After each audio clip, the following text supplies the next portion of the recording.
Hi friends, welcome to my channel. இது முந்தா நாள் சண்டே எடுத்த வீடியோ.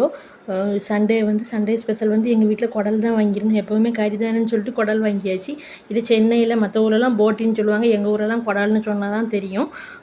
குடல் நல்லா கழுவி க்ளீன் பண்ணி வச்சுருக்கிறது. இந்த கழுவுறதுக்குள்ளேயும் ஒரு வழி ஆகிட்டேன். நான் ஒரு 10-15 தண்ணியாவது கழுவிருப்பேன். அதுக்கப்புறமா தான் நல்லா நீட்டாக ஒயிட் கலரில் வந்துச்சு.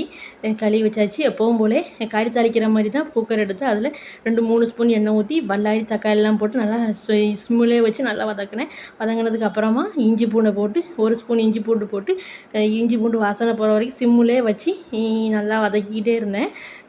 நானே ஒரு கையில் வீடியோ எடுத்துகிட்டு ஒரு கையில் சமைச்சதுனால தான் எனக்கு கொஞ்சம் ஸ்கிப் பண்ணி தான் எடுத்தேன். வீடியோ கொஞ்சம் ஒரு மாதிரி தான் இருக்கும், கொஞ்சம் அட்ஜஸ்ட் பண்ணிக்கோங்க. ஏன்னா என் பையன் படிச்சுக்கிட்டு இருந்தான். சரி, அவனை டிஸ்டர்ப் பண்ண வேணாமேன்னு சொல்லிட்டு நானே சமைக்க ஆரம்பிச்சிட்டேன். மழை வேறு பெஞ்சிக்கிட்டே இருந்துச்சு. சண்டே நல்லா சிம்முலே வச்சு வதக்கிக்கிட்டே இருந்தேன். அதுக்கப்புறமா நல்லா க்ளீன் பண்ணி வச்சுருந்து குடலை தூக்கி போட்டு சிம்முலே வச்சு வதக்கிக்கிட்டே இருந்தேன்னா, அதுக்கப்புறம் இன்றைக்கி ஒரு சம்பவம் ஆயிடுச்சு. என்னதுன்னா, நான் குடலெல்லாம் போட்டதுக்கு அப்புறமா என்ன மசாலாவெல்லாம் போடணும் அதை வீடியோ எடுக்கிறதுக்கே மறந்துட்டேன். வீடியோ எடுத்ததே ஞாபகம் இல்லை. எண்டில் தான் ஞாபகம் வந்துச்சு. அதனால் நான் வாயாலே சொல்கிறேன், கேட்டுக்கோங்க. மஞ்சத்தூள், வத்தத்தூள், மசாலாத்தூள் இவ்வளவுமே ஒரு 2 கொஞ்சம் கொஞ்சம், மற்றதெல்லாம் 1 ஸ்பூன் போட்டுக்கோங்க. மசாலாத்தூள் மட்டும் 2 ஸ்பூன் போடணும். போட்டு உப்பும் போட்டு நல்லா மிக்ஸ் பண்ணி கொஞ்ச நேரம் வச்சுட்டு அதுக்கப்புறமா கொஞ்சம் தான் தண்ணி ஊற்றணும். ஏன்னா குடல் நல்லா தண்ணி ஊறும். அதுக்கப்புறம் சிம்முலே வச்சு முதல்ல ஒரு 2 விசில் கூட்டி வைக்கணும். அதுக்கப்புறம் சிம்முலே வச்சு சூப்பராக இருந்துச்சு குடல்.